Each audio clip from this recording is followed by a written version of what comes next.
Muito bom dia, minha gente querida. Graça e paz de Jesus sobre a vida de cada um de vocês. Muito obrigado pelo apoio de sempre.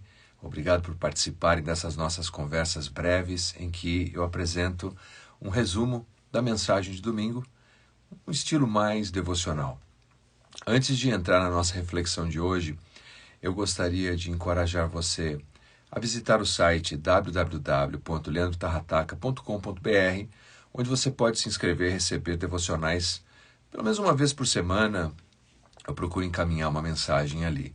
Nós já temos centenas de pessoas que fazem parte e será uma alegria ter você também na caminhada. É algo que você pode receber, ler, usar no seu devocional, encaminhar ainda para outros amigos. Quero deixar também um convite para você, especialmente você que mora aqui perto da região do Alto Tietê. No mês 6, dia 7 e 8, nós teremos o Global Leadership Summit. É um evento de capacitação, de encorajamento, de inspiração. Um amigo diz assim que tudo está bem, mas pode melhorar. E você pode melhorar participando do Global Leadership Summit. O link, se você está assistindo pelo Instagram, está disponível aqui na rede. Se você assistir pelo Facebook, o link estará disponível também aqui e também faremos isso no YouTube, tá bom? Quero também agradecer as suas orações que fazem total diferença. E hoje, em especial, lembre-se de orar por nós. Eu devo ministrar, se o Senhor permitir, às 10 da manhã na Bíblica da Serra e também às 18 horas. Bem, vamos falar do nosso assunto de hoje. Nosso assunto de hoje é vida em missão. Toda grande organização deve ter uma declaração de missão, porque a declaração de missão ajuda as pessoas a terem um rumo, a trabalharem de modo mais harmônico. Por exemplo, a Tesla, a sua declaração de missão é acelerar a transição do mundo para uma energia sustentável. Do Google é organizar as informações do mundo e torná-la universalmente acessível.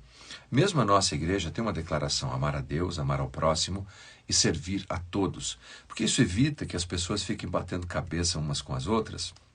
Aliás, vários estudos, como um proposto pela acadêmica Melody Wilding, quando você tem uma declaração de missão, você tende a ter mais serenidade para lidar com seus problemas, você aumenta o seu poder de decisão, você torna-se uma pessoa que é mais autêntica, porque você sabe em que caminho você vai. Agora, sem declaração de missão, como alguém já disse, todo vento é contrário. Você não sabe se o vento está ajudando você a ir ou está impedindo o seu caminho.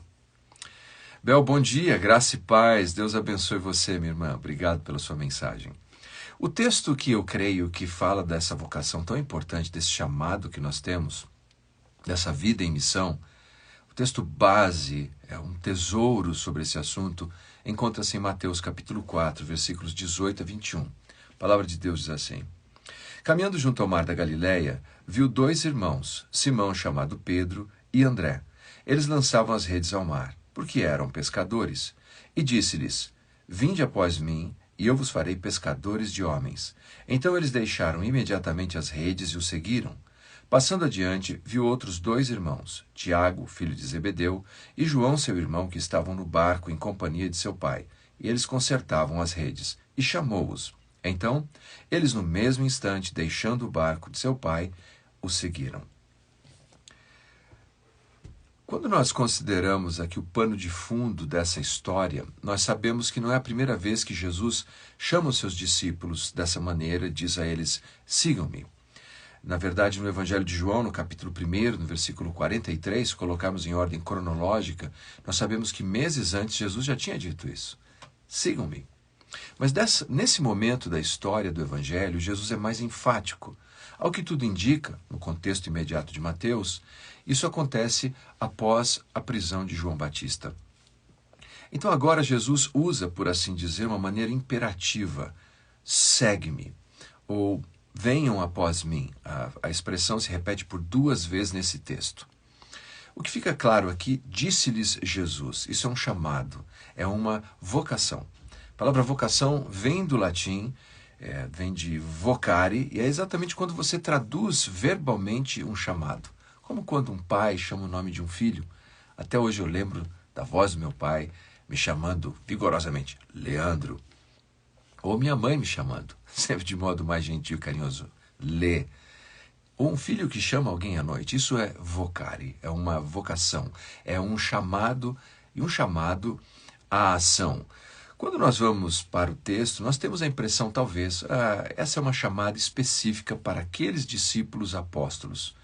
Mas quando olhamos o contexto expandido e fazemos um estudo de vocábulo, nós vemos que essa expressão se esparrama, especialmente no Evangelho de Mateus, por vários capítulos.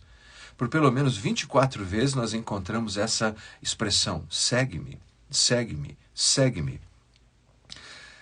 Mas também, curiosamente, nós nos deparamos com episódios em que as pessoas não atenderam positivamente o convite de Jesus para seguir. É o caso de Mateus 19, 21 ao 23, quando o jovem rico, ele disse que não poderia seguir a Jesus porque ele era muito rico. E o texto diz que ele se entristeceu, porque ninguém quer viver a vida apenas para pagar boleto, ninguém quer viver a vida apenas para juntar posses materiais que deixarão para trás e a primeira, a segunda ou a terceira geração vão brigar em torno disso. Todos nós queremos ser mais do que um ponto e uma vírgula, nós queremos ser pelo menos uma frase, nós queremos deixar de alguma maneira algo que cause um impacto positivo àqueles que vão nos suceder. E também nós temos o desejo inato da nossa natureza, Deus colocou em nosso coração o desejo de que aquilo que fazemos, de alguma maneira, cause um impacto eterno. É por isso que quando Jesus faz esse convite a estes homens, é um convite que não se estende apenas a eles, aqueles discípulos apóstolos, mas se estende a todos nós, a mim e a você. Jesus nos faz esse convite: venham após mim, sigam-me. É interessante também observar que quando Jesus faz um chamado desse, ele nos dá uma garantia. O Evangelho de João, capítulo 8, versículo 12, diz assim: falando novamente ao povo, Jesus disse: eu sou a luz do mundo. Quem me segue nunca andará em trevas, mas terá a luz da vida. Algumas vezes nós andamos como quem está tateando no escuro. Não sabemos para que direção estamos indo, nos sentimos completamente isolados e desprovidos de qualquer propósito, porque não estamos seguindo Jesus. Quem segue Jesus segue a luz da vida. O caminho é iluminado. Nós enxergamos para onde vamos, nós sabemos que temos um propósito, nós sabemos que temos uma missão. Hoje é bom dia para você também, querido. Paz de Jesus sobre a sua vida. E é claro que Jesus, quando nos chama, nós podemos dizer: puxa, mas eu já estou tão ocupado com a minha vida, eu estou fazendo tantas coisas, será que Jesus está me chamando para algo maior ou para ser alguém melhor? E a resposta é sim. Geralmente na Bíblia, Deus não chama pessoas que estão no ócio, que estão desocupadas. Deus chama pessoas que estão ativas, que estão em ação. Por exemplo, no Antigo Testamento, Deus chamou Saul quando ele cuidava de procurar as jumentas de seu pai. Deus chamou Davi enquanto ele pastoreava o rebanho da família. Deus chamou Amós, que era um agricultor em Tecoa. Deus chamou Mateus quando ele era um coletor de impostos. Deus chamou Pedro, Tiago, João quando exerciam a indústria da pesca. Deus chamou Moisés quando ele cuidava das ovelhas de Jetro. Deus chamou Gideão quando ele malhava o trigo no lagar. Estar ocupado não é uma desculpa para dizermos que Deus não está nos chamando para sermos alguém melhor. Pelo contrário, estarmos ocupados é um indício de que Deus, na sua bondade e graça, nos deu dons, talentos, oportunidades que estamos exercendo, mas que não devemos exercer apenas para o nosso próprio benefício. Nós devemos exercer o nosso talento, a gestão dos nossos tesouros ou do nosso tempo, buscando agradar aquele que nos vocaciona, aquele que diz: venham após mim. É interessante que na literatura rabínica essa expressão venham após mim significa andar tão perto, mas tão perto do seu mestre, que quando ele anda, e você se lembra naqueles dias na Galileia ou na Judéia, era um lugar de chão batido, em que quando você andava, especialmente nas áreas mais rurais, a poeira subia. E você deveria andar tão perto, mas tão perto do seu mestre, que a poeira que subisse cobriria o seu pé de pó. A ideia é: ande tão perto de mim, Jesus está dizendo, ande tão perto de mim, que a poeira das minhas sandálias cubram os seus pés de poeira. É claro que isso significa dedicarmos tempo em oração, em meditação, dedicarmos nosso tempo refletindo sobre as coisas de Deus, mas é mais do que isso. Andar tão perto de Jesus significa escolher o mesmo caminho de Jesus. E escolher o mesmo caminho de Jesus significa, sim, uma escolha de um estilo de vida que passa por uma certa radicalidade santa. Veja como Jesus coloca isso em Mateus capítulo 10, vou ler na Nova Versão Transformadora, NVT. Não imaginem que vim trazer a paz à terra. Pode imaginar isso nos lábios de Jesus? Não imaginem que vim trazer a paz à terra, a todos os relacionamentos. Não vim trazer paz, mas a espada. Vim para pôr o homem contra o seu pai, a filha contra a sua mãe, a nora contra a sua sogra. Seus inimigos estarão em sua própria casa. Veja, não quer dizer que nós não devamos nos empenhar para termos relacionamentos saudáveis e sermos conciliadores e pacificadores. Mateus capítulo 5 diz isso. Bem-aventurados os pacificadores serão chamados filhos de Deus. Então o que Jesus quer dizer quando ele afirma, eu não vim trazer paz, mas uma espada? Significa que seguir Jesus tão de perto e seguir pelo caminho de Jesus nos levará invariavelmente a tomarmos decisões difíceis. Decisões que desagradarão outras pessoas. Decisões que não seguirão o mesmo caminho daqueles que estão acostumados e desejosos de celebrar apenas as coisas transitórias desse mundo. Significa um afastamento necessário às vezes porque amigos ou mesmo familiares querem continuar andando em direção a uma vida de pecado, de desobediência, de iniquidade. E quando tomamos a decisão de servir a Cristo, o nosso caminho é outro. O nosso caminho é um caminho de serviço, é um caminho de perdão, de graça, de arrependimento, de mudança de vida. E por causa disso, os relacionamentos vão se afastando. Assim nós podemos dizer que ser um seguidor de Cristo não significa que sempre nós teremos conciliação, inclusão, algumas vezes nós teremos exclusão, afastamento. Nós teremos uma espada entre nós e aqueles. Qualquer pessoa que aceitou a Jesus é o primeiro a aceitar a Jesus na sua família, sabe exatamente o que estou dizendo. Eu vivi isso. Quando eu me tornei o primeiro cristão da minha família, eu vi num primeiro momento um afastamento, um distanciamento. Não porque eles apenas desejassem isso, mas porque as minhas escolhas, os meus desejos, meus sonhos eram tão antagônicos aos deles. Mas Deus foi tão bondoso que me deu a oportunidade de, mais tarde, ver a minha família se achegar a Cristo. Hoje, minha mãe é uma mulher de Deus, meu irmão é um homem de Deus, minha família, de uma maneira geral, é uma família que deseja o Evangelho de Cristo. Então, quando isso acontece, a espada descansa. Segundo, nós podemos ver que o texto prossegue e Jesus assume total responsabilidade pela nossa transformação vocacional. Ele diz assim, versículo 19, na parte B do capítulo 4. Eu vos farei. Essa palavrinha, esse verbo, eu farei, farei, aparece em Atos capítulo 19, versículo 24, para descrever Demétrios, que apanhava ouro, a prata, e ele fazia réplicas do templo de Artemis. Em Êxodo capítulo 31, no versículo 4, nós lemos sobre aqueles que eram artesãos e que produziam as obras do tabernáculo. É a mesma palavra, era o que eles faziam, eles moldavam. E Jesus usa essa palavra, na língua grega, poieo, para dizer, eu vou moldar você. Então, a nossa energia não é gasta na nossa própria transformação. Não é você, com a sua própria força, que encontra um caminho para você ser outra pessoa, ser uma pessoa melhor, mais forte, mais dedicada.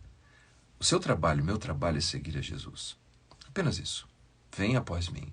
Ande tão perto de mim que a poeira da minha sandália cubra os seus pés. E Ele fará a transformação necessária em nossas vidas. Ele nos tornará semelhantes ao seu ministério, semelhantes a quem Ele é. Há um texto em Isaías, capítulo 64, versículo 8, que ilustra muito bem isso. É uma linguagem usada pelo profeta para descrever Deus como o oleiro. Ele diz assim,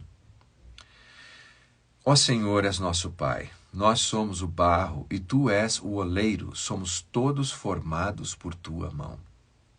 Veja a linguagem do oleiro. Deus apanha essa massa e Deus molda essa massa.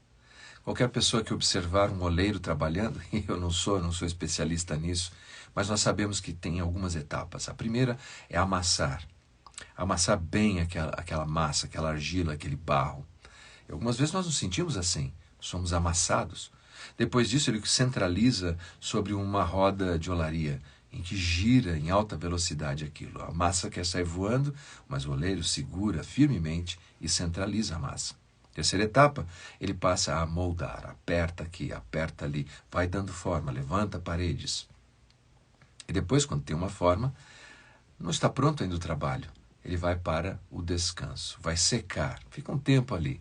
Trabalha na paciência da massa, por assim dizer, como Deus trabalha na nossa própria paciência. E finalmente vai para o forno. Temperaturas elevadas, 1.100 graus, 1.300 graus. E então, finalmente, aquele vaso, aquela tigela estará pronta. Há um processo. Quando nós decidimos com clareza, com fé, seguir Jesus, entramos nesse processo de transformação que não se dá da noite para o dia. Pense por um momento. Como Jesus transformou aqueles primeiros discípulos em pescadores de homens. Na jornada, nas circunstâncias, em tudo que eles enfrentavam. O oleiro estava moldando a massa. E o oleiro está moldando a sua vida. Não importa o que você esteja vivendo, se você segue Jesus de perto, ele está moldando a sua vida. E finalmente nós temos a intenção. O texto então é dividido em primeiro a vocação, chamado de Jesus, segundo a transformação e em terceiro a intenção. Em quê? Para quê? Para onde estou indo? O que Deus quer fazer da minha vida? A intenção é transformar em pescadores de homens. Nós sabemos que claramente esses discípulos eram pessoas relativamente prósperas para aqueles dias, porque a atividade, a indústria pesqueira, era uma indústria próspera.